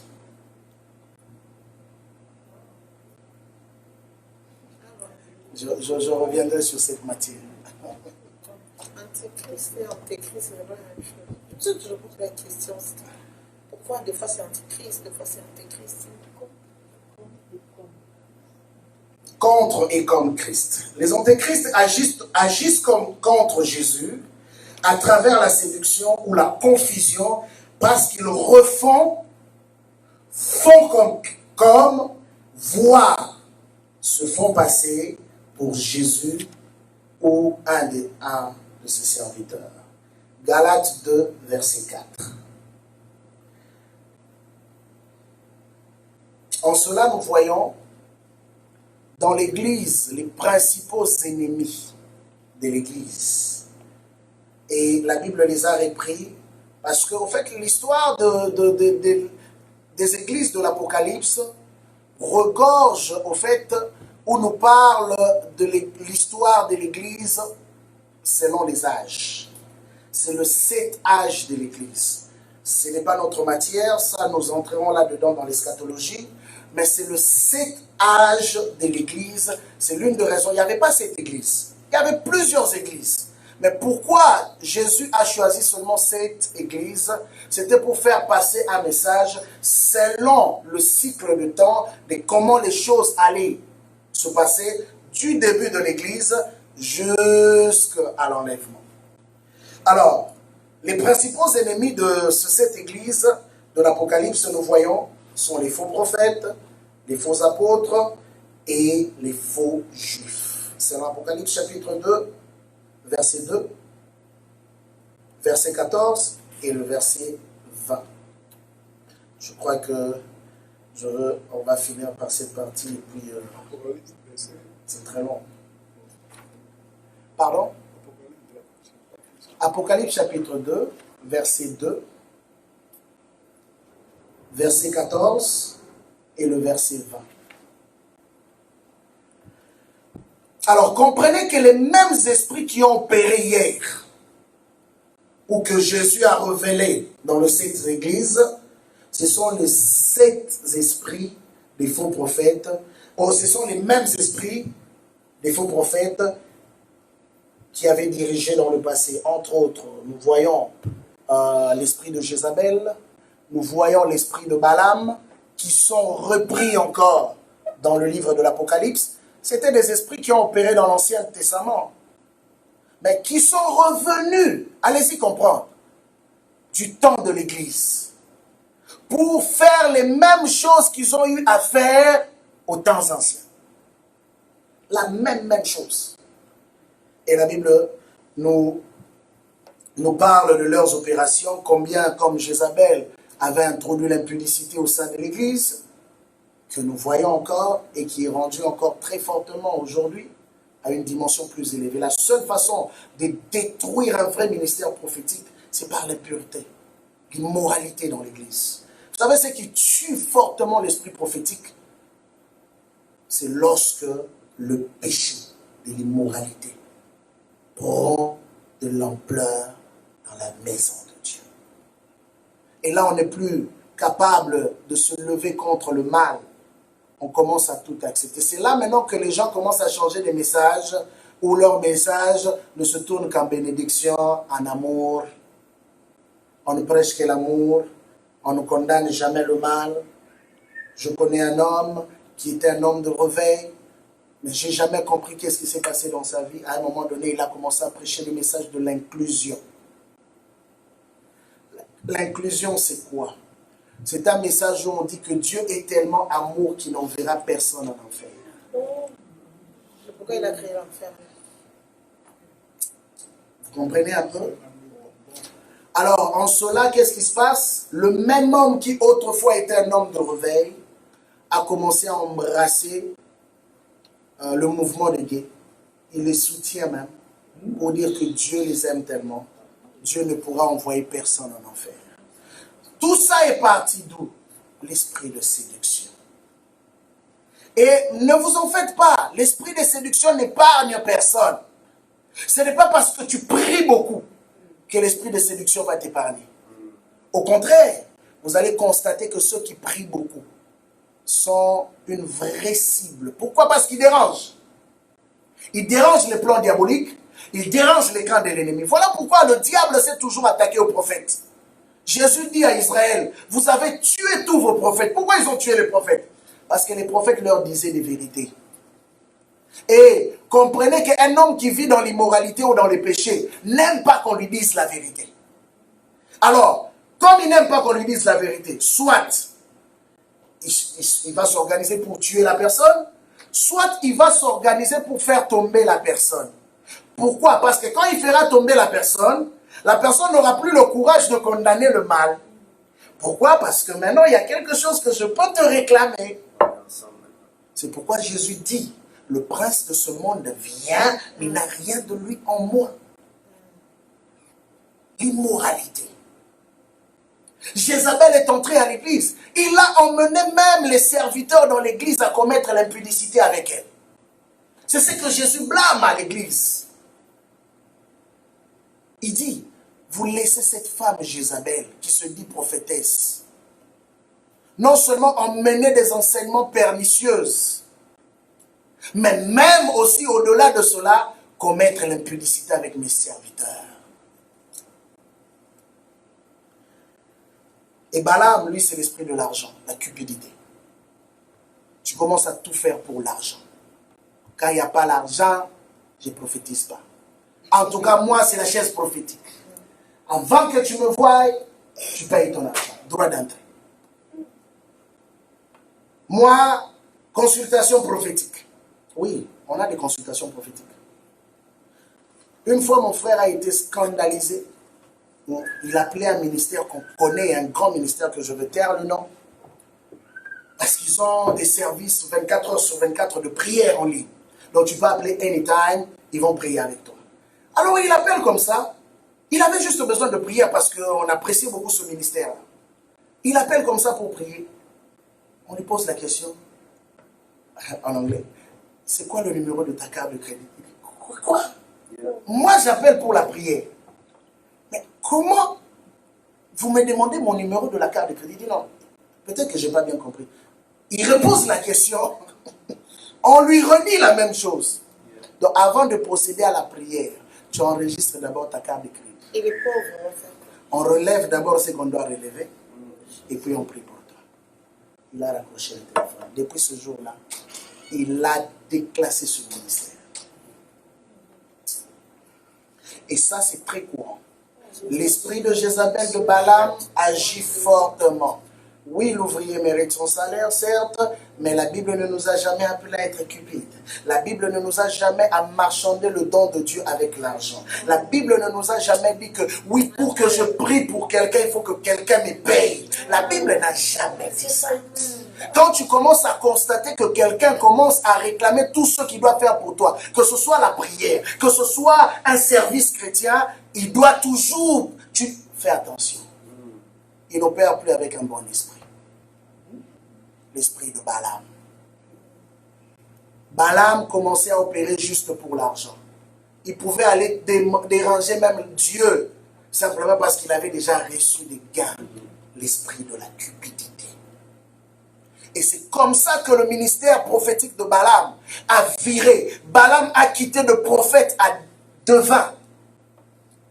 Et la Bible dit qu'il n'était plus prophète, il était devenu un devin. Il continue à prophétiser. Mais plus avec l'esprit de Dieu. Avec l'esprit de Python. Mais il prophétisait. Et dites-vous, quand on dit qu'il prophétisait à qui? À des hommes, non? C'est qui veut dire qu'il y avait toujours des gens qui allaient le consulter. Il y avait toujours des gens qui pensaient qu'il avait l'esprit de Dieu. Mais c'était l'esprit de Python. Ah, les faux prophètes. L'autre fois, j'ai reçu un appel. On m'a dit, cette semaine, elle m'a dit, oh, je vous donne, vous êtes chanceux, je vous donne une consultation gratuite par un voyant. J'ai dit, ah oui. J'ai dit, ben moi, j'ai mieux à t'offrir, je vous offre Jésus. Puis j'entends blow, c'est elle qui m'a raccroché. Habituellement, c'est déjà-là. C'est nous qui raccrochons. C'est elle qui m'a raccroché. Alors, les ennemis des vrais prophètes sont toujours et seront toujours les faux prophètes. Leur objectif, c'est quoi? Ils viennent pour s'aimer la confusion. C'est pourquoi vous remarquerez que, comme je l'ai si bien dit tantôt, dans ce dernier jour, les gens sont devenus très sceptiques aux prophètes. Parce qu'il y a eu tellement d'abus que les gens n'y croient même plus. Je suis tombé sur une vidéo qui m'a beaucoup fait rire. Le gars dit que quand quelqu'un prophétise sur toi, il doit toujours te donner un verset biblique. C'est faux. C'est faux. Dans quelle Bible il est dit que quand Agabus a prophétisé sur Paul, quel verset de la loi il lui avait donné? Il a pris la ceinture. Hein? C'était écrit dans quelle loi? Que le prophète devait prendre la ceinture. C'est écrit dans quelle loi? Sédécias, quand il prophétisait, bon, bien que sa prophétie était à côté, quand il a prophétisé sur Akab, il a pris une corne qu'il a mis pour montrer comment Akab allait combattre et vaincre. C'est écrit dans quelle loi? On ne peut pas gérer la prophétie. Comprenez un peu, bien-aimés. Le domaine prophétique, ce n'est pas un homme qui décide comment je peux prophétiser. Dieu peut t'emmener à faire des choses incroyables. Vous avez été témoin pour ceux qui étaient là, sauf bien sûr la sœur Gaëlle qui n'était pas là à cette époque-là, en 2010. Quand l'homme de Dieu prophétisait sur moi, il m'a emmené à faire des actes prophétiques. J'expliquerai les actes prophétiques plus tard. Qu'est-ce qu'il m'a emmené à faire? Enlever mes chaussures, enlever ma veste, enlever ma montre, mes boutons, manchettes. C'est parce que tout cela, tout ce que je faisais, était lié à une parole de révélation que Dieu lui avait donnée sur ma personne. Mais il m'a emmené d'abord à poser des actes. Après, il m'explique maintenant pourquoi je devais expliquer, à poser ces actes-là. Mais au début, même moi-même, j'étais sur le choc. J'ai dit, mais ok, où est-ce qu'il est en train de nous? Ça, ce sont des actes prophétiques. Un prophète, pourquoi on appelle un prophète un ministère mystérieux? C'est parce qu'en réalité, dans le domaine prophétique, l'homme fait les choses selon ce qu'il voit. Comment vous pouvez m'expliquer qu'un homme comme Ézéchiel, Dieu l'a attaché, Dieu l'a attaché pendant 7 jours, un homme qui a mangé des excréments, des excréments, pendant 7 jours. Après Dieu lui dit, ok, tu peux sortir, maintenant va prophétiser. C'est quel prophète? Ésaïe, nu pendant 3 ans. Ésaïe a marché nu pendant 3 ans. Tu vas me dire quoi? Sorcier! Des fois, les prophètes ont des actes qui dépassent l'intelligence. En réalité, parce que c'est un ministère particulier, on doit comprendre. C'est pourquoi je dis, un pasteur ne sera jamais un prophète, n'opérera jamais comme un prophète, à moins qu'il ait la grâce prophétique. Et moi, j'ai appris à comprendre ce ministère parce que j'ai évolué dans le milieu prophétique. C'est pourquoi je suis très flexible à cela. C'est là rejoint la phrase que vous avez dit, il est contredit par les hommes, mais par lui-même aussi. Parce que tout ce qu'on lui demande à un moment donné, tu dis, mais Dieu, où est-ce que Dieu te demandera des choses anormales. Épouse une prostituée. Épouse une prostituée, par exemple. Comment un homme rempli du Saint-Esprit va épouser une prostituée? Osez, toi-même aussi. Mais son nom, osez. Quand même. Le don de son nom. Mais non, Il a osé. même aujourd'hui, là, on ne va pas comprendre. même aujourd'hui. Pasteur Noé vient ici. Ok, épouse une prostituée. Non, non, ça c'est déjà passé. Non, c'est fini là, cette histoire. Je parle comme ça. Ah oui, donnez-moi ça. Il faut laisser Ancien le fils. Ah, tu prends ça, c'est bon. Ok, on parle. Ok. Là, on parle des gens qui Non, sont un homme mariés. X. Ok, un homme X. Comme tout le monde fuit là. Ok, un homme X. Prophète, Dieu te dit, épouse une prostituée. Mais vous pensez que même les journaux qui ne le connaissaient pas vont le connaître? Les églises qui le respectaient, personne ne l'acceptera plus à les prêcher.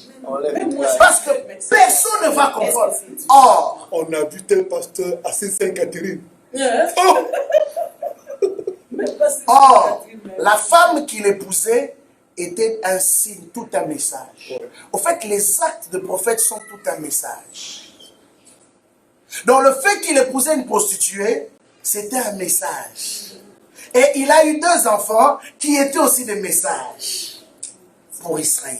Il est resté avec elle. Bien sûr. Il a eu 2 enfants avec lui. Qui étaient des messages. Et Dieu explique ces messages par rapport à Israël. Comprenez-vous un peu? C'est ça le ministère prophétique. C'est un ministère compliqué. Ceux qui veulent opérer dans ce domaine-là doivent être prêts. Va chez le potier. Vraiment à être prêts à accepter n'importe quoi de la part de Dieu. Si tu n'es pas prêt à accepter n'importe quoi, sois-en sûr, tu n'iras pas dans les profondeurs du ministère prophétique. Ah oui, je vous dis la vérité. C'est un ministère très compliqué, hein, très complexe. Et généralement, les prophètes ne vivent pas souvent avec les gens, comme nous voyons aujourd'hui. Jean-Baptiste. Quand tu vois un prophète qui est souvent avec les gens, je ne sais pas si c'est vraiment un prophète. Ou soit c'est un prophète qui n'a pas encore développé vraiment la dimension. Il est toujours connecté, branché. Toujours devant la télé. Toujours devant... Eh, quand est-ce que Dieu va te parler? Quand? Comme je l'ai expliqué l'autre fois, vous remarquerez ça seulement dans la vie des prophètes. On te dit, va dans le Torah. Et il devait avoir la foi en Dieu, hein, pour croire que Dieu allait envoyer la nourriture. Il n'était pas agent, pour votre information. Élie n'était pas agent. Mais on lui dit, va dans le Torah. Mais Seigneur, j'ai mangé comment? Le corbeau va d'abord l'argent. J'ai mangé comment? Dieu charge des corbeaux pour venir nourrir son serviteur. Alors, je reviens, je dis, le premier but, c'est de s'aimer la confusion. La deuxième de choses, c'est mettre au défi leur autorité. C'est-à-dire quoi? Le faux prophète viennent combattre l'autorité des vrais prophètes de Dieu. Nous avons vu Moïse qui a connu Janès et Jambres en Égypte, qui sont venus le combattre. C'était aussi des prophètes, mais des faux prophètes égyptiens qui sont venus le combattre. On a vu mon ami Miché qui a eu le même combat. On a vu Jérémie qui a eu le même combat. On a vu plusieurs prophètes dans les Écritures. Élie, d'ailleurs, qui a eu près de 850 prophètes, qui étaient des faux prophètes. Donc, ils sont toujours là. Et ces faux prophètes avaient tellement sémé la confusion qu'Israël ne savait plus reconnaître qui était le vrai Dieu et qui était le faux Dieu. Parce qu'eux aussi opéraient des miracles. C'est ça le problème. Ils prophétisent. Ils font aussi des miracles. Que les gens voient. Mais comment tu peux me dire qu'il est faux? Parce qu'il opère aussi des miracles. Il m'a dit aussi des choses qui sont arrivées. Vous savez, souvent les gens pensent qu'un faux prophète, c'est seulement quelqu'un qui dit des prophéties qui n'arrivent pas. J'expliquerai ça prochainement. Oui, quelqu'un peut être faux, mais qui te dit une chose qui arrive. J'expliquerai ça. Un prophète avec un mauvais esprit.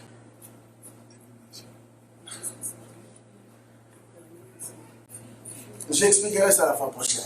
Et la troisième de choses, c'est les persécuter. En fait, en dernier lieu, leur objectif, c'est quoi?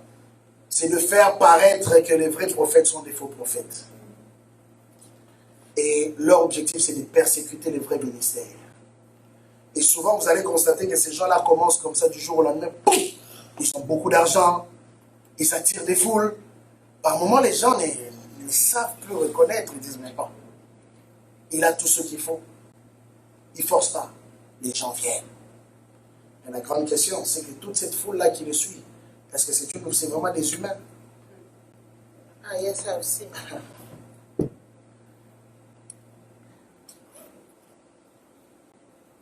Nous avons vu Paul être confronté à Bar-Jésus. Actes chapitre 13, verset 6. 2 Timothée 3, verset 8. Alors, je veux terminer par ce point ici. Et la fois prochaine, nous allons maintenant voir dans l'Église. La fonction des faux prophètes n'est pas directement de régner. Comprenez-moi très bien. Mais de créer une ambiance spirituelle de mensonge, orgueil, manipulation, qui va permettre aux leaders que Satan veut établir de régner. Et je prends des exemples. Balaam a travaillé pour Balak. Balak qui était un serviteur, un roi du diable.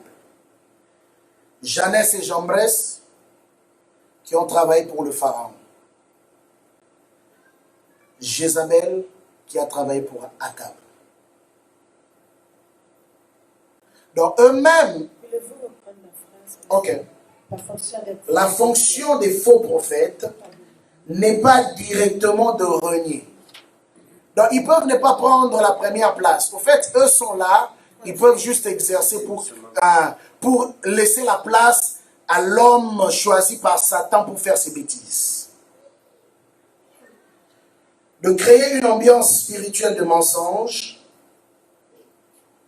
orgueil, manipulation, qui va permettre aux leaders que Satan veut établir de régner.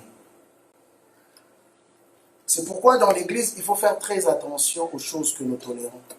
Il faut être très alerte.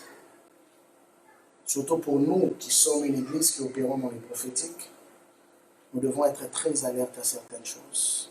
Nous avons connu déjà dans le passé beaucoup de bévues avec certaines personnes. Je me rappelle encore cet exemple. On avait un frère là, qui lui, il avait l'habitude, à chaque fois quand le culte finissait, il prenait les gens à côté, priait pour eux, commençait à prophétiser sur eux. Moi, je ne savais pas. pas à voir tout ce qui se passe à l'église. Mais il avait l'habitude de le faire. Et deux fois quand on avait des services, il venait, il priait pour les gens, il prophétisait pour eux. Ah. Alors, il y a quelqu'un qui est venu se plaindre auprès de moi. J'ai essayé de suivre maintenant la situation. J'ai constaté que le frère avait l'habitude d'imposer les mains aux gens et de prier pour les gens. Et j'ai approché le frère. Moi, je connaissais l'état de la vie du frère. C'est pourquoi, frère, il faut faire attention. Les gens ne connaissaient pas la vie de ce frère-là. Ce frère était dans la cigarette. Ok? Bien qu'il venait à l'église, on combattait avec cet esprit-là. Et de deux, une chose encore plus horrible, le frère était dans la masturbation. Et moi, je connaissais tous ces dossiers. Mais je ne sais par quel esprit et par quel courage ce frère-là se permettait, à mon insu, d'aller imposer les mains aux gens, prier. Et il leur donnait des paroles de connaissance, il leur donnait des paroles prophétiques. Et les gens disaient aussi des amens. Quand j'ai appris ça, je l'ai arrêté tout de suite. J'ai dit, plus jamais, je ne veux te voir faire ce que tu es en train de faire. C'est comme si on est dans un royaume avec deux rois. Donc nous, on fait notre service. Toi, tu as ton service particulier que tu fais dans ton petit coin. J'ai dit, non, c'est fini cette histoire. Et vous savez qu'est-ce qui s'est passé? Le frère a dit, vous avez touché à mon orgueil. Souvent, ces gens-là n'aiment pas des reproches. Or, la Bible dit que l'Esprit de Dieu et Dieu que nous servons, c'est un Dieu d'ordre. On ne fait pas des choses en désordre dans la maison de Dieu. La Bible même dit que si tu reçois une parole prophétique, il faut attendre que la personne qui avait commencé à parler termine.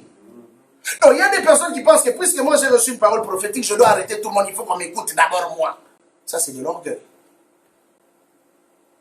Ou si on n'écoute pas, bon, ok, cette église-là m'étouffe la grâce ou ne comprend pas les choses. Mais non, Dieu c'est un Dieu d'ordre.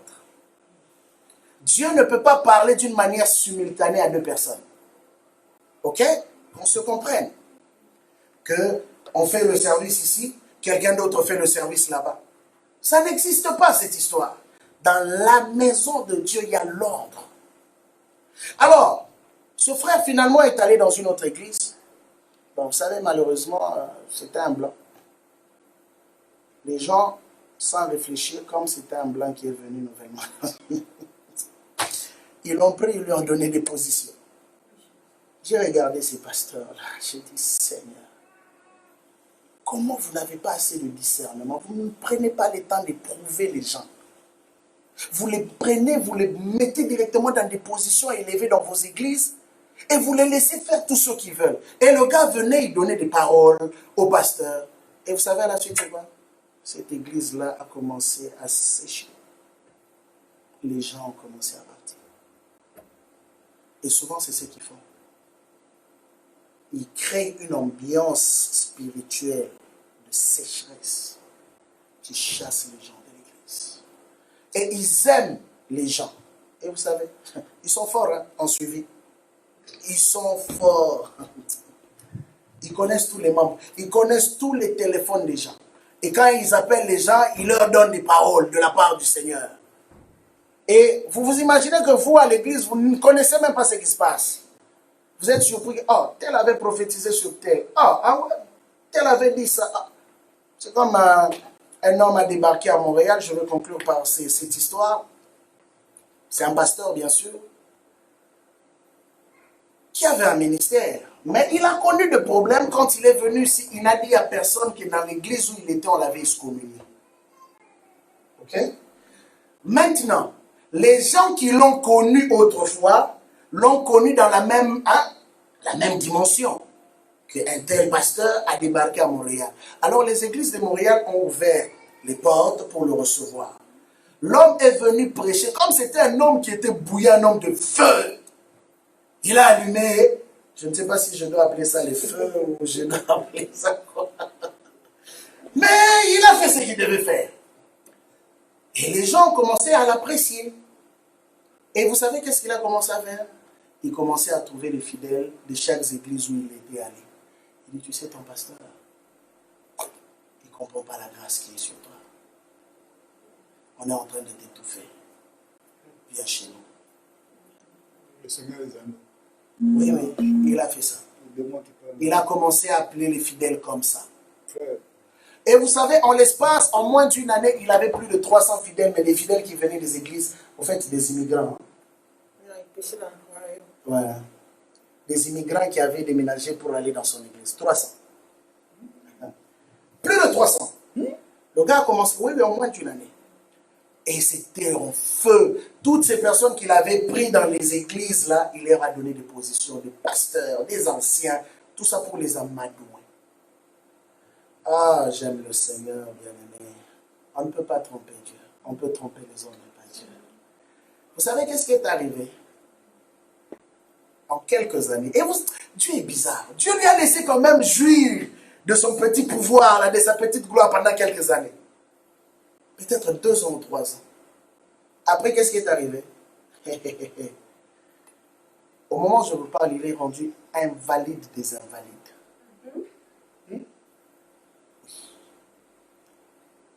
Tout le monde est parti.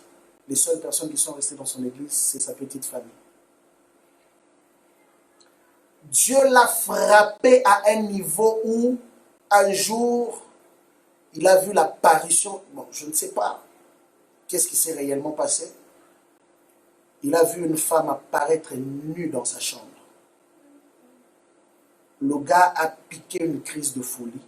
Il est sorti, imaginez-vous un pasteur, il est sorti nu à l'extérieur, à Montréal. Depuis ce jour, sa vie a été complètement bousillée. Le ministère par terre. Vous savez pourquoi? Quand il est allé faire ce qu'il avait fait dans toutes ces églises, les pasteurs ont commencé à pleurer devant Dieu. Ils ont pleuré. Et je connais très bien cette histoire. Et quand ils ont pleuré devant Dieu, le jugement de Dieu est tombé. Et Dieu ne l'a pas ménagé. Quand je vous dis il ne l'a pas ménagé, Dieu ne l'a pas ménagé. Or, maintenant écoutez, encore la